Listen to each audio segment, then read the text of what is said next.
towering over the sands of Giza for more than 4,500 years. The Egyptian pyramids, especially the Great Pyramid, continue to baffle and fascinate archaeologists, historians, and scientists. These massive stone structures weren't just tombs, they were technological marvels, perfectly aligned with the stars, containing mathematical precision and built using methods that are still debated today. And now, with modern scanning tools and archaeological breakthroughs, new evidence is coming to light that suggests we've barely scratched the surface of what they were really built for. These aren't just piles of stone. They might hold the key to a lost chapter of human civilization. 1. Could the Great Pyramid of Giza be thousands of years older than what we've been taught in school? And so is it generally agreed that the reason why these things are constructed in a very specific direction and in a very specific design, that it is mirroring the cosmos? That's an idea that archaeology completely rejects. Robert Bravall brought us the Orion correlation, and my God, did archaeology descend upon him like a ton of bricks for just noticing that the three Great Pyramids of Giza are laid out on the ground in the pattern of the three stars of Orion's belt. And then when we work precession into the equation, we find that they're not laid out in the pattern of Orion's belt as it looked in 2500 BC when the pyramids are supposed to have been built. They're laid out in the pattern of Orion's belt in 10,500 BC, 12,500 years ago. So it's like a marker on the Giza Plateau speaking to that age, just as Pillar 43 at Göbekli Tepe speaks to that age when in the astronomical diagram on that pillar. Which also means that they would have been aligned 35,000 years ago as well. Yeah, that's right, because it's a cycle. Yeah, it goes back. The conventional dating of the Great Pyramid of Giza places its construction around 2,560 BCE during the reign of Pharaoh Khufu. However, recent geological studies, particularly those examining the erosion on the Sphinx and the surrounding bedrock, have sparked major debate. Prominent geologists like Dr. Robert Schoch argue that the weathering patterns suggest water erosion, not wind and sand, indicating that the monument could date back to an era when the region experienced significant rainfall, possibly around 7,000 BCE or earlier. While not widely accepted by Egyptologists, this theory is based on actual geological data and has reopened the discussion about the true timeline of ancient Egyptian civilization. 2. How did ancient Egyptians achieve engineering precision that rivals modern construction techniques? And the stones are immense, and some of them were cut from a quarry that's hundreds of miles away. Well, some of them, the granite in the Great Pyramid comes from more than 500 miles to the south, all made with gigantic granite blocks. So those blocks on the roof of the King's Chamber weigh 70 tons each. Now, Egyptologists will tell you that, they could move heavy blocks because they put them on wet sand and they push them along on wet sand. But when you're 350 feet above the ground, as you are in the King's Chamber, that won't do at all. All I know is they did it. I don't think anybody knows how they did it. It's how they brought them up to that level. I think we're looking, again, at a lost technology. When it comes to architectural precision, the Great Pyramid isn't just impressive, it's astonishing. Each of its four base sides originally measured about 230.4 meters in length and differ from each other by less than 5 centimeters. That level of accuracy over a footprint covering more than 13 acres is unmatched by any known ancient civilization. Moreover, the pyramid is aligned with incredible accuracy to true north, only 3/60ths of a degree off, suggesting the builders had advanced knowledge of astronomy or surveying techniques far ahead of their time. With only copper tools and manpower available, the question remains, how did they achieve such technical perfection? 3. Why is the Great Pyramid's interior completely free of the typical hieroglyphic inscriptions found in other ancient tombs? The simplest way to demonstrate that the three pyramids of Giza were not intended to be tombs is to highlight the lack of inscriptions. Literally every single other site intended to house a pharaoh's body is covered in funerary texts, wards, spells, instructions for navigating the underworld. None of these inscriptions are present at any of the three pyramids of Giza. Even the Step Pyramid at Saqqara, which is the oldest presumed to exist in Egypt, is covered in funerary inscriptions. None of these being present on any of the three at Giza strongly implies that they were not intended to be tombs. People don't believe that ancient humans had any intellect at all. And they say, oh, they couldn't have built this. It must have been by aliens. But give our frickin' species some credit. So how do you explain these pyramids being on various continents? So a couple of things. First, the most stable structure you can possibly build is a pyramid. Pyramids don't tip over.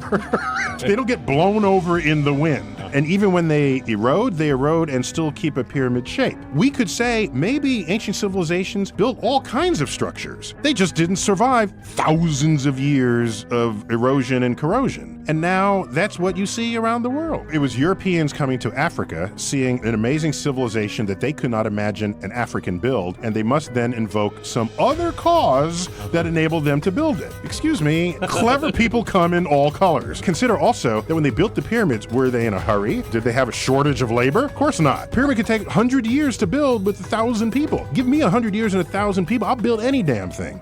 One of the most perplexing features of the Great Pyramid is the complete absence of hieroglyphic inscriptions inside its main chambers. Unlike other Egyptian tombs and temples, which are often covered in religious texts, decorative carvings, and symbolic imagery, the inside of the Great Pyramid is completely austere, just plain granite and limestone blocks. No prayers to the gods, no names of pharaohs, and no clues to its builders. While some quarry marks have been found in upper voids, allegedly linking it to Khufu, the lack of ceremonial decoration raises questions about whether the pyramid truly served as a tomb, or perhaps had an entirely different purpose altogether. 4. Do the so-called air shafts inside the pyramid reveal a sophisticated understanding of astronomy and the afterlife? The Great Pyramid contains narrow rectangular channels, originally believed to be air shafts, that run from the king and queen's chambers to the outer edges of the structure. But these shafts do not serve any known ventilation function. Instead, their alignments are striking. One shaft points to Orion's belt, believed to be linked to the god Osiris, and another towards Sirius, associated with the goddess Isis. These astronomical targets weren't accidental. Ancient Egyptians believed that the soul would travel to the stars after death, and the shafts may have been intended as spiritual passageways. Their precise orientation reflects a deep knowledge of celestial mechanics long before the invention of the telescope. 5. What could be inside the secret void? Discovered in the Great Pyramid in 2017, and why hasn't it been explored yet?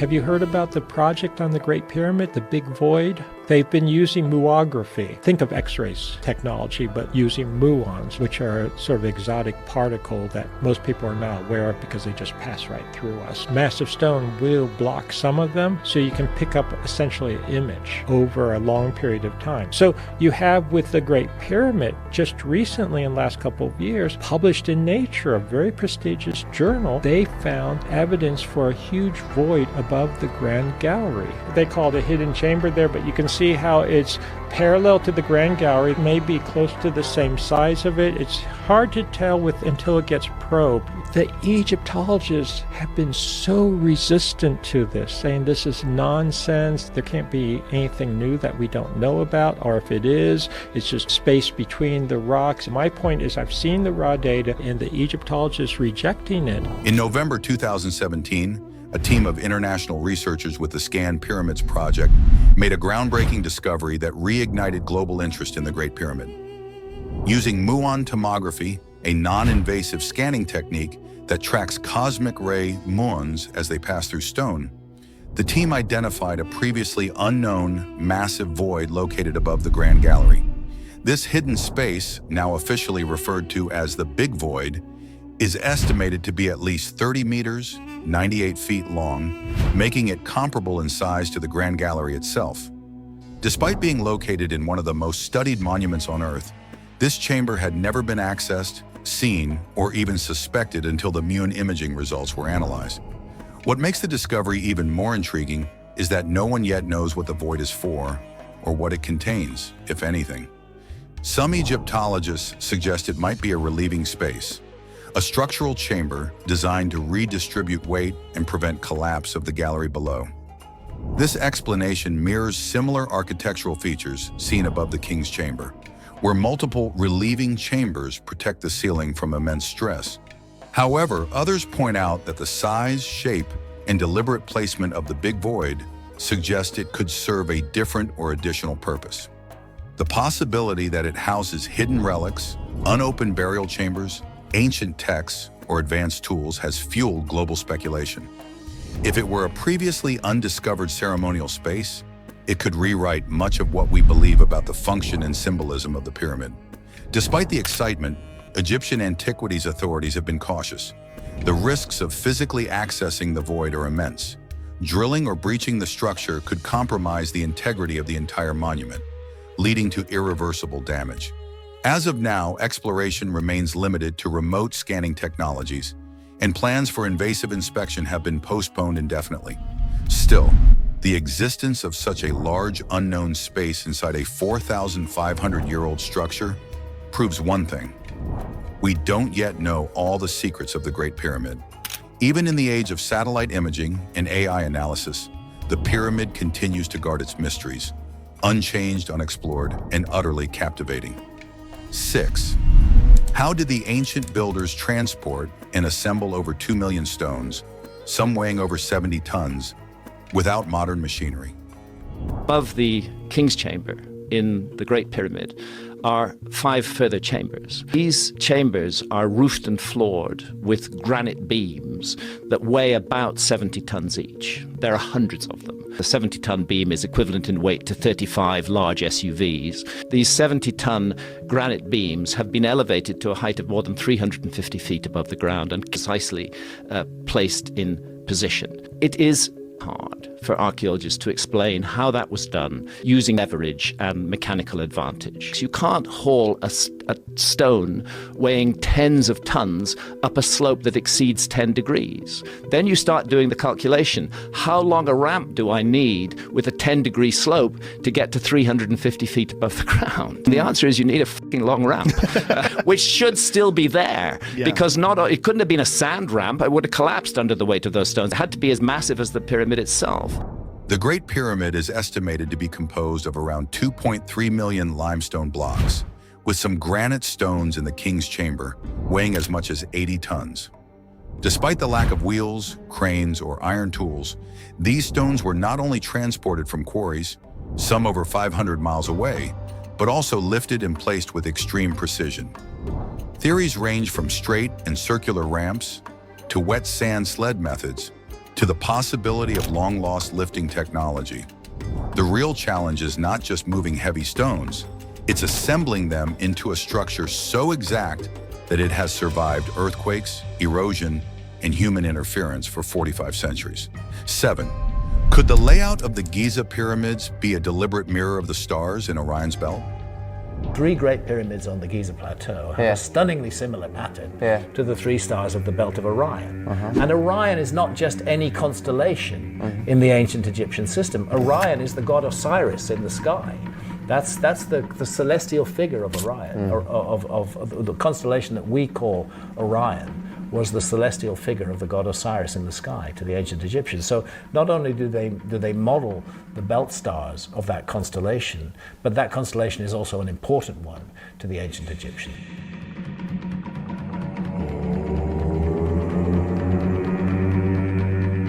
There, for the longest time, have been not only like the tallest man-made structure, but they've been some of the most precisely man-made structures we've ever accomplished. Like we didn't. It wasn't until like the 1700s that we even developed enough precision to be able to define just how accurately those things are aligned to. The Orion correlation theory, proposed by Robert Bauval in the 1990s, posits that the 3 pyramids of Giza are aligned in a pattern that mirrors the 3 stars in Orion's belt: Alnitak, Alnilam, and Mintaka. When viewed from above, the spatial arrangement of the pyramids strongly resembles this constellation, which was highly significant in Egyptian mythology. The alignment also correlates with the time around 10,500 BCE, when Orion's belt appeared at a specific angle in the sky, a date some suggest hints at an older civilization's influence. While debated among scholars, this theory remains one of the most compelling intersections of mythology, astronomy, and architecture in the ancient world. 8. Why are mathematical constants like pi, and the golden ratio. Hidden in the dimensions of the pyramid, how do we measure the length of one rotation of the Earth on its axis, the meridian lining up with the center of the sun? We've divided that into seconds, right? Minutes, hours. 24 hours is the exact period of the Earth's rotation with respect to the sun. 24 hours times 60 means there's 86,400 seconds. Exactly. The period of time of darkness and of light are exactly equal. 43,200. That number is the scaling ratio of the pyramid. The pyramid, as it is today on the Giza Plateau, enlarge it by a factor of 43,200. the Great Pyramid's proportions seem to encode advanced mathematical concepts. If you take the perimeter of the base and divide it by the height, the result approximates 2 pi, suggesting a relationship between the square base and a circle, the hallmark of circular geometry. Additionally, some claim the ratio between the slant height and half the base is close to the golden ratio, PRI, found in nature and classical architecture. Whether this was intentional design or a coincidence remains a hot topic, but it certainly indicates that the ancient Egyptians possessed a highly sophisticated understanding of geometry and proportion far ahead of their time. 9. What happened to the mysterious capstone that once crowned the pyramid, and why is it still missing?